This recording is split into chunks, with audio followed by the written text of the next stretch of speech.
ولاد الأصول علاء وجمال مبارك بيقدموا واجب العزاء للفنان حسين فهمي في وفاة شقيقه المرحوم مصطفى فهمي.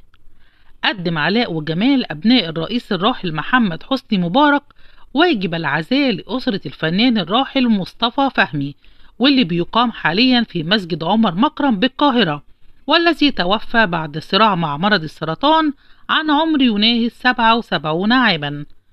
كان هناك تجاهل واضح من قبل بعض الفنانين الذين لم يغادروا مهرجان الجونة السينمائي وبقوا هناك لمتابعة باقي فعالياته، ولم يحرصوا على تقديم واجب العزاء زي محمد فراج وبسنت شوقي وهنادي مهنا وأحمد خالد صالح وأسماء جلال.